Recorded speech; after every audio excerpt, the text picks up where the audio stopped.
উচ্চ মাধ্যমিক শ্রেণীর বিজ্ঞান শাখার সুপ্রিয় শিক্ষার্থীরা, তোমরা আমার শুভেচ্ছা নাও।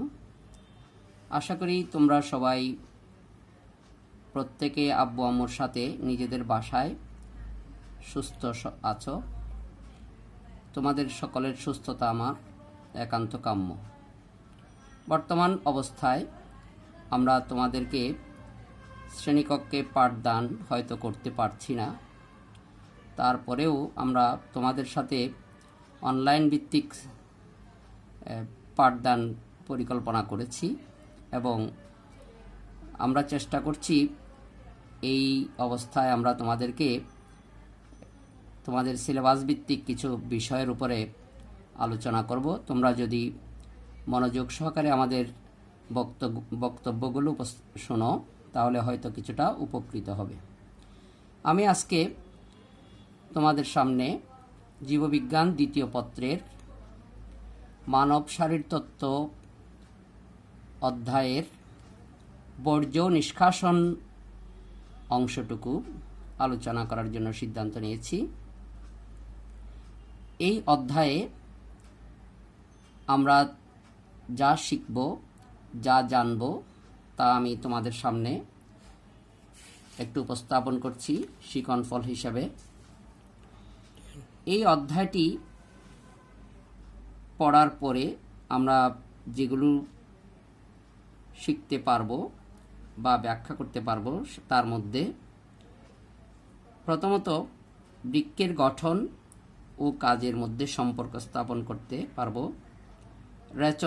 রেচনের শারীরবৃত্ত ব্যাখ্যা করতে পারবো, মানব শরীরে রেচন ও অসমোরেগুলেশনে বৃক্ষের কার্যক্রমের যথার্থতা মূল্যায়ন করতে পারবো, বৃক্ষের তাৎক্ষণিক বিকলের লক্ষণ ও ওই মুহূর্তের করণীয় ব্যাখ্যা করতে পারবো এবং সর্বশেষ রক্ত ও মূত্রে হরমোনের ক্রিয়া বিশ্লেষণ করতে পারবো। এই অধ্যায়ে আমরা প্রথমে যেই শব্দটির ব্যাখ্যা দিব সেটি হলো রেচন বা এক্সক্রিয়েশন।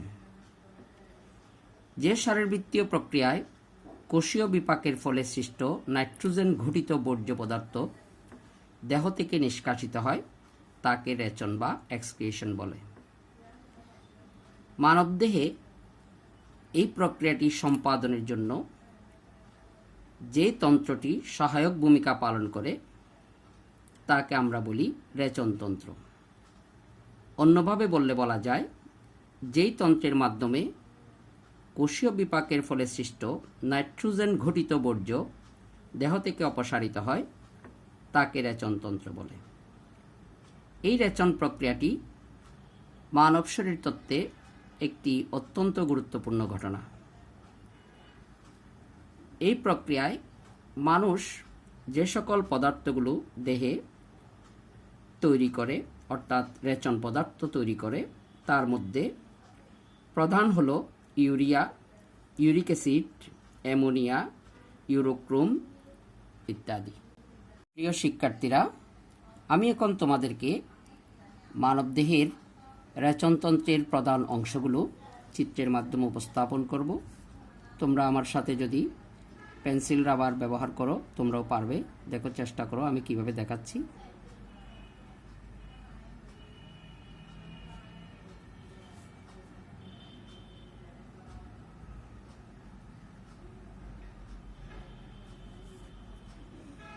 খুবই আস্তে আস্তে তুমিও পারবে, কারণ এটা পরীক্ষায় তোমাকে আঁকতে হতে পারে। খুব বেশি কঠিন না, একটু আস্তে আস্তে পেন্সিল চালাবে, তাহলে খুব সহজেই আমি যেভাবে করছি সেভাবে চিত্রটি অল্প সময়ের মধ্যে সম্পন্ন করতে পারবে। আমি রেচনতন্ত্রের বিভিন্ন অংশগুলো এই চিত্রের মধ্যে উপস্থাপন করছি খুব অল্প সময়ের মধ্যে।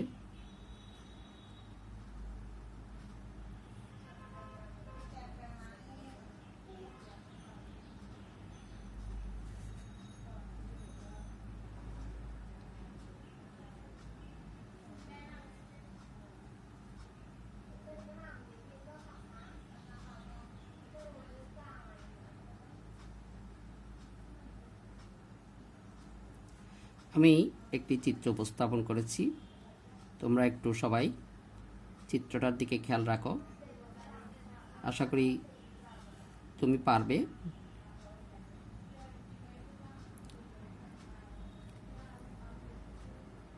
আমি চিত্রটি সংক্ষেপে উপস্থাপন করলাম। এবার আমি এই বিভিন্ন অংশগুলো চিহ্নিত করব। শিম বীজের মতো এই দেখতে অনেকটা এই গঠনের অঙ্গটি, দুই দিকে দুইটি রয়েছে। এই দুইটি অঙ্গ হলো আমাদের প্রধান রেচন অঙ্গ বৃক্ষ, আমরা ইংরেজিতে বলি কিডনি। তোমরা সবাই এই কিডনি সম্পর্কে নিচের ক্লাসগুলোতেও খুব সামান্য হলেও শিখে আসছো। দুই কিডনি থেকে, বৃক্ষ থেকে নিচের দিকে যে দুইটি নল, নিম্নগামী নল, এই দুইটি নলের নাম আমরা এই নলকে বলি ইউরেটার। ইউরেটার ইংরেজিতেও আমরা লিখতে পারি URETER, ইউরেটার। একেবারে নিচে গিয়ে একটি থলের মতো গঠন, এই গঠনটিকে আমরা নাম দিয়েছি মূত্রথলি। মূত্রথলি ইংরেজিতে বলে ইউরিনারি ব্লাডার। Urinary bladder. একেবারে নিচে গিয়ে একটি ছিদ্রপথ, এটার নাম হচ্ছে মূত্রনালী। মূত্রনালী ইংরেজিতে বলে ইউরেথ্রা। Urethra, URETER। এটি হলো মানবদেহের রেচনতন্ত্রের প্রধান অংশগুলোর সমন্বয়ে তৈরি একটি চিত্র। এবার আমি এই প্রধান অংশগুলোর ক্রমান্বয়ে বর্ণনা দিব। প্রথমত যে অংশটি নিয়ে আমি বর্ণনা দিব সেটি হলো রেচনতন্ত্রের প্রধান অংশ, যাকে আমরা বলি বৃক্ষ। এই বৃক্ষ মানুষের প্রধান রেচন অঙ্গ। এর মাধ্যমে দেহের শতকরা 80% রেচন পদার্থ নিষ্কাশিত হয়।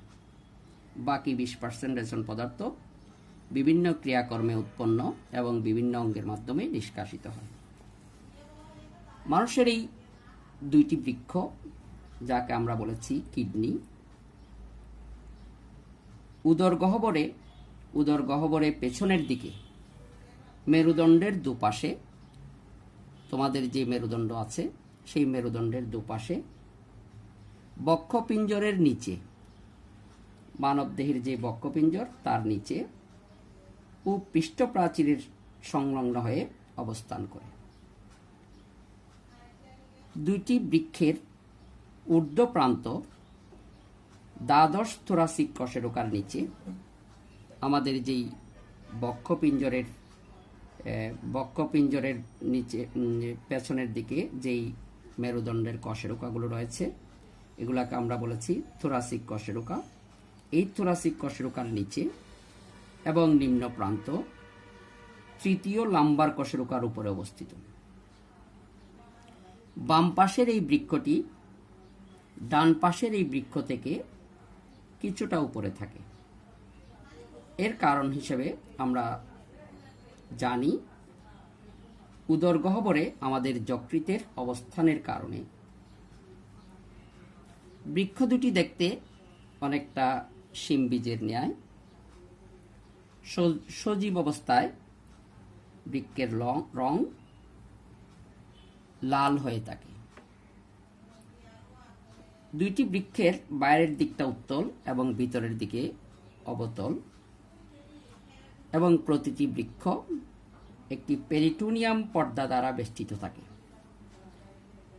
তাছাড়া মেসেন্টারি দ্বারা দেহ প্রাচীরের সঙ্গে আটকানো থাকে। বৃক্ষের ভিতরের দিকে যেই অংশে অবতল ভাঁজ রয়েছে, এই অবতল ভাঁজের এই অংশটিকে হাইলাম বলে। হাইলামের মাধ্যমে রেনাল ধমনী এবং রেনাল শিরা বৃক্কে প্রবেশ করে থাকে এবং ওই অংশ দিয়ে ইউরেটার বৃক্ষ থেকে বের হয়ে থাকে। মানুষের প্রতিটি বৃক্ষ দৈর্ঘ্যে প্রায় 10 থেকে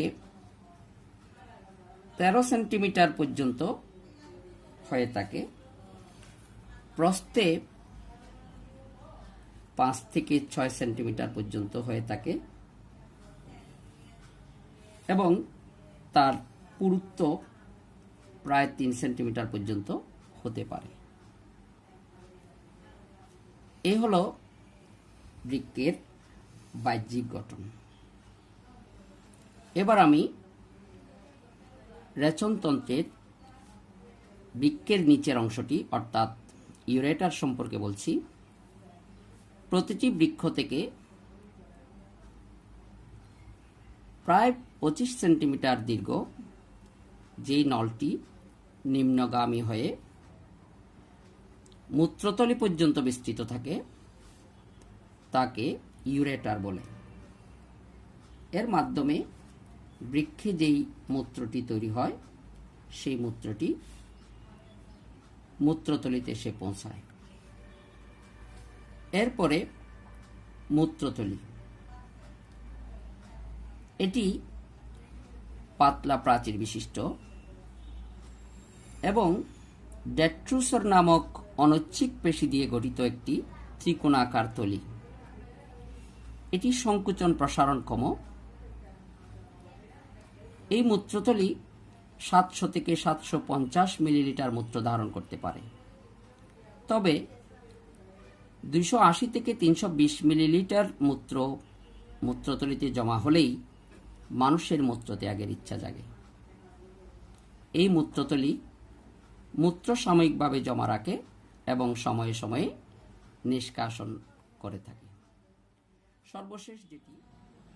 সর্বশেষ যেটি সেটি হলো মূত্রনালী। মূত্রতলি থেকে যেই নলটি মূত্রতলিতে জমানো মূত্রকে দেহের বাইরে নিষ্কাশিত করে তার নামই মূত্রনালী। এই নালীটি স্ত্রী পুরুষ ভেদে দৈর্ঘ্যে পার্থক্য হয়ে থাকে। সাধারণত প্রাপ্তবয়স্ক পুরুষে এই নালীর দৈর্ঘ্য 18 থেকে 19 সেন্টিমিটার হয়ে থাকে। অপরদিকে স্ত্রী দেহে এই নালীর দৈর্ঘ্য 3.5 থেকে 4 সেন্টিমিটার হয়ে থাকে। এর মাধ্যমেই দেহ থেকে সর্বশেষ মূত্র দেহের বাইরে নিষ্কাশিত হয়ে থাকে। প্রিয় শিক্ষার্থীরা, এখন আমি তোমাদের সামনে মানুষের প্রধান রেচনাঙ্গ বৃক্কের কার্যাবলী নিয়ে সামান্য আলোচনা করছি। প্রথম যেই কাজটি সবচেয়ে গুরুত্বপূর্ণ কাজ সেটি হলো বর্জ্য অপসারণ। মানুষের কিডনি বিপাকের ফলে সৃষ্ট বর্জ্য পদার্থ ইউরিয়া, ইউরিক অ্যাসিড, ক্রিয়েটিনিন এই জাতীয় নাইট্রোজেন গঠিত বর্জ্য পদার্থগুলো দেহ থেকে অপসারণে ভূমিকা পালন করে। এর পরের পয়েন্ট হচ্ছে পানির সাম্যতা রক্ষা। মানুষের বৃক্ক দেহে ও রক্তে পানির ভারসাম্য রক্ষা করে থাকে। এরপরে 3 নম্বর হলো পিএইচ নিয়ন্ত্রণ। এই বৃক্ষ দেহের বিভিন্ন তরলের পিএইচ নিয়ন্ত্রণের মাধ্যমে দেহে অম্লক্ষারের ভারসাম্য রক্ষা করে। 4 নম্বর হলো লবণের সাম্যতা নিয়ন্ত্রণ। বৃক্ষ রক্তের সোডিয়াম, পটাশিয়াম, ক্যালসিয়াম ইত্যাদি খনিজ লবণের সাম্যতা নিয়ন্ত্রণ করে থাকে। এরপরে হলো রক্তচাপ নিয়ন্ত্রণ। বৃক্ষ দেহের রক্তচাপ নিয়ন্ত্রণে গুরুত্বপূর্ণ ভূমিকা পালন করে। হরমোন উৎপাদন।